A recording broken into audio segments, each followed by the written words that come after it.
Il y a une histoire qui fait tache d'huile ici aux États-Unis. Je ne vais pas entrer dans la politique, je ne vais pas dire les noms.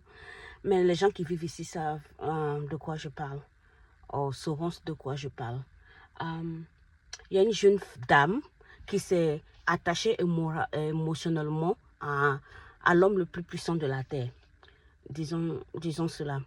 Et apparemment, elle fait tout pour être à ses côtés.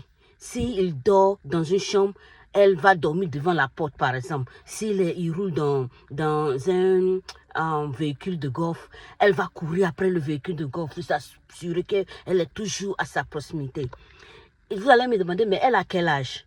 Une vieille femme de 35 ans. Elle est partie à l'école, elle a des diplômes et tout. Mais, à cause de ses sentiments, elle est devenue l'esclave émotionnelle d'un vieux monsieur de 80 ans. Et quand j'ai entendu cette histoire, je me suis dit, mais cette histoire de manque de self-esteem, manque d'amour, c'est universel. C'est universel. C'est une Américaine. Mais bon nombre de nous, Africains, bon nombre de nous qui avons grandi en Afrique, nous avons connu ça. Les parents qui ne vous ont pas donné l'affection que vous vouliez. Elle a certainement manqué d'affection en grandissant. Son père a probablement pas été dans sa vie, ou s'il a été présent, il ne s'est pas occupé d'elle émotionnellement. Et quand c'est comme ça, une jeune fille qui a cette carence émotionnelle, elle n'a pas connu cet amour d'un père pour son enfant, ce genre de filles finissent par s'attacher au premier homme qui vient dans leur vie, comme moi je l'ai fait dans le passé. Moi, je vais l'admettre, je l'ai fait. Le premier homme qui m'a dit bonjour, je l'ai épousé. Ou, si elle ne se marie pas avec le premier homme qui leur prête attention, elle s'attache à un homme qui est assez âgé pour être leur père. Donc, les pères africains, je vous interpelle, s'il vous plaît, prêtez attention à vos enfants. Ça ne prend pas beaucoup. Intéressez-vous à elle. Qu'est-ce que tu as fait à l'école aujourd'hui? Qu'est-ce que tu as appris à l'école? Qu'est-ce qui se passe dans ta vie? Qui sont tes amis? Que sont tes rêves? Que sont tes espoirs?